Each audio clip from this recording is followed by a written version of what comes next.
Good morning fifth class. Last video में हमने lesson number 14 start किया था। इसका नेम है गेम्स एंड स्पोर्ट्स।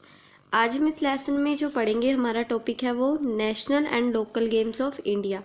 इंडिया का नेशनल यानी राष्ट्रीय खेल और जो इंडिया में लोकल गेम्स खेले जाते हैं उनके बारे में पढ़ेंगे। Every country has a national game. हर कंट्री का अपना एक राष्ट्रीय खेल होता है। Every country has a national game. National teams are formed by selecting the best player from all over the country. कोई भी नेशनल टीम जो होती है वो कैसे बनती है? पूरी कंट्री में से जो बेस्ट प्लेयर्स होते हैं उन्हें सिलेक्ट किया जाता है और नेशनल टीम बनाई जाती है। Let us learn about the national and local games of India. अब हम इंडिया का जो नेशनल गेम है हॉकी और जो लोकल गेम है जो इंडिया में खेले जाते हैं उनके बारे में पढ़ेंगे। Hockey. Hockey is a national game of India. Hockey जो है हमारे भारत का राष्ट्रीय खेल है।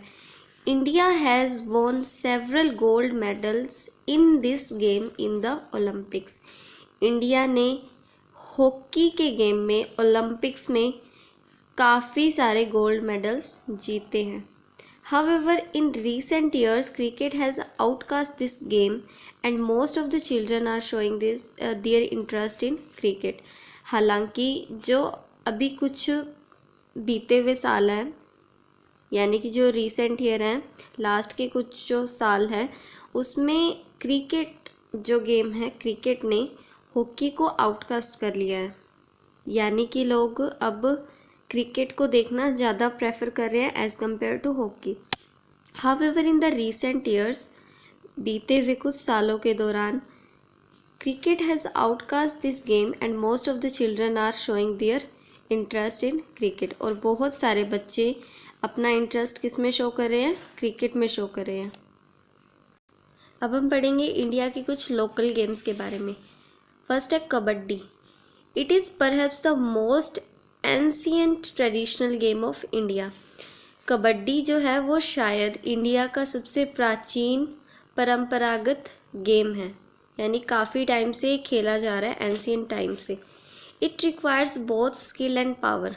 कबड्डी में स्किल और पावर दोनों की रिक्वायरमेंट होती है। It requires both skill and power, यानी पावर भी चाहिए और स्किल भी होनी चाहिए। It does not require any kind of equipment. इस गेम को खेलने के लिए किसी तरह का आपको इक्विपमेंट नहीं चाहिए होता, यानी कि कोई हथियार नहीं चाहिए होता।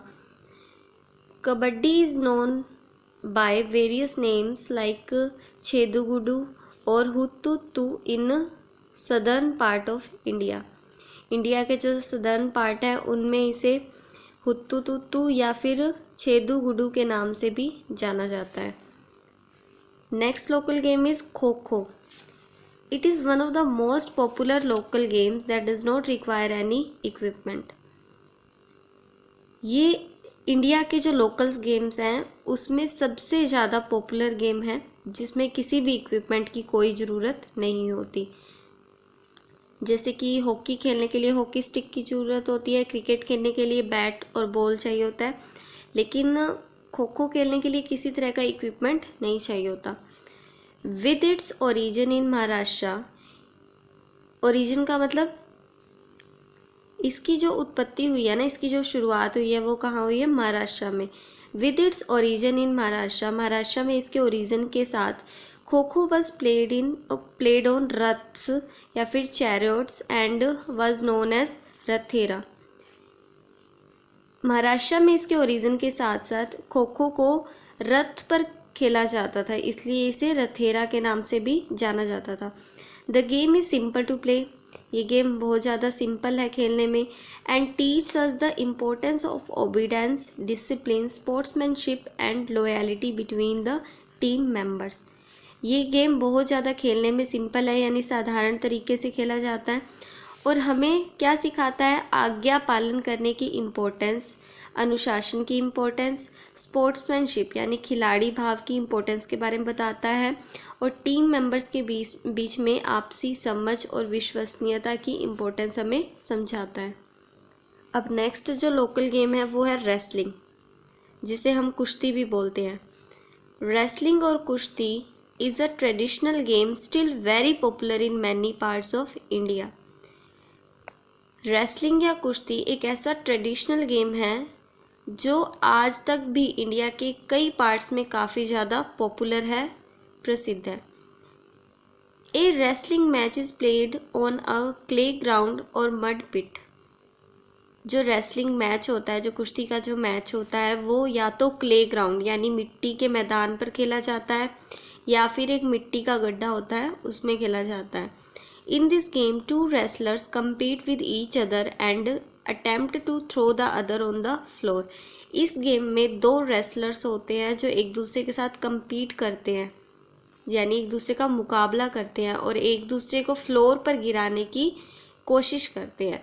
Most wrestlers build up a strong body by exercising and following a strict diet। बहुत सारे wrestlers एक्सरसाइज करके और स्ट्रिक्ट डाइट को फॉलो करके एक स्ट्रॉन्ग बॉडी बिल्डअप कर लेते हैं, यानी स्ट्रॉन्ग बॉडी अपनी बना लेते हैं एक्सरसाइज करके और स्ट्रिक्ट डाइट को फॉलो करके। दे आर ट्रेंड बाय उस्ताद और experts in special course known as akhadas. उनको ट्रेंड किया जाता है यानी उन्हें प्रशिक्षण दिया जाता है। किसके द्वारा? उस्ताद या फिर एक्सपर्ट्स के द्वारा उन्हें ट्रेंड किया जाता है। किसमें? कुछ स्पेशल कोर्स होते हैं जिन्हें कि अखाड़ास बोले जाते हैं, उनमें इन्हें ट्रेंड किया जाता है उस्ताद या फिर एक्सपर्ट्स के द्वारा।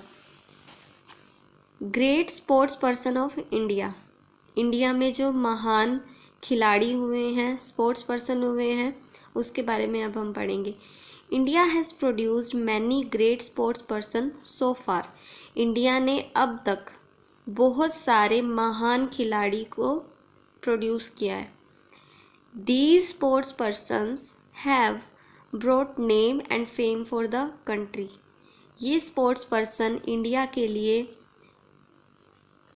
नाम और प्रतिष्ठा दोनों को ही हासिल कर कर आए हैं, यानी इन स्पोर्ट्स पर्सन की वजह से हमारे देश का नाम और प्रतिष्ठा दोनों बढ़ी हैं। Look at some famous sports person of India. ये कुछ इंडिया के फेमस स्पोर्ट्स पर्सन हैं, जैसे कि जीव मिल्खा सिंह। ये क्या खेलते थे? गोल्फ। सचिन तेंदुलकर क्या खेलते हैं? Cricket. Next sports person is Baichung Bhutia. He plays football and Sania Mirza plays tennis. ये वो स्पोर्ट्स पर्सन हैं हमारे इंडिया के जिन्होंने हमारे इंडिया का नाम विश्व भर में प्रसिद्ध किया है।